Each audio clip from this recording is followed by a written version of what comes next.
What is bioenergy? It's not solar, and it's not wind. Bioenergy derives energy from organic materials. This energy in the form of heat, electricity, or solid liquid or gaseous fuels. But the most important thing?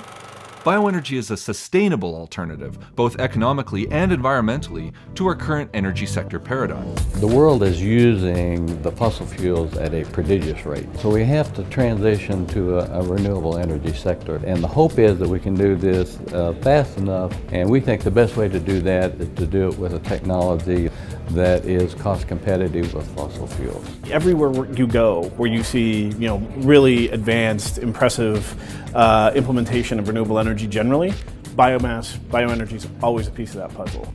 Up until recently, we had all this biomass under our noses, but we weren't doing anything about it. In fact, we weren't even calling it biomass, we were calling it waste. We were even expending valuable energy to dispose of it when we should have been deriving energy from it.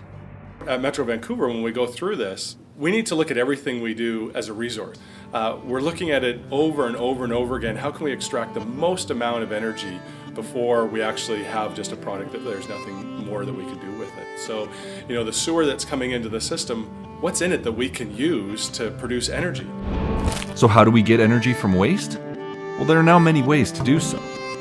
Bioenergy projects are realized in 3 sectors: municipal, agricultural, and forestry.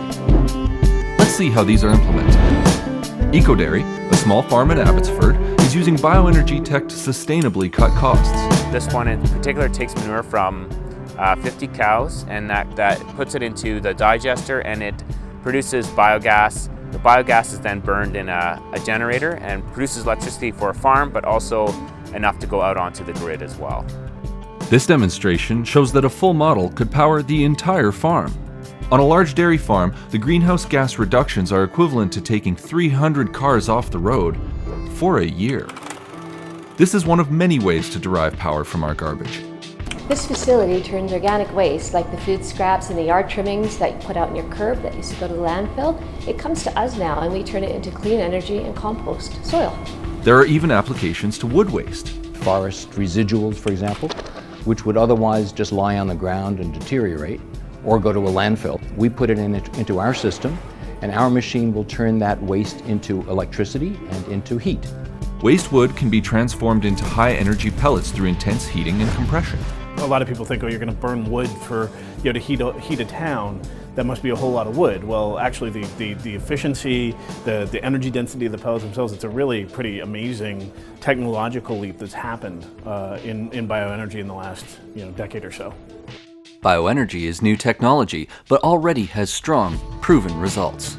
First of all, the regional district in Nanaimo is the third largest regional district in the province of BC. So here we are, we're generating money for the private sector out of a public sector facility. I think that's kind of extraordinary. This isn't the answer to every community's issues or opportunities or challenges, but I think it's one piece of it.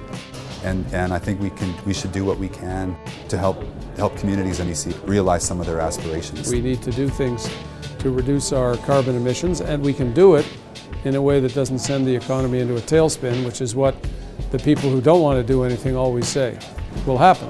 And this is an illustration of how that's not true. To find out more, go to bcbioenergy.ca.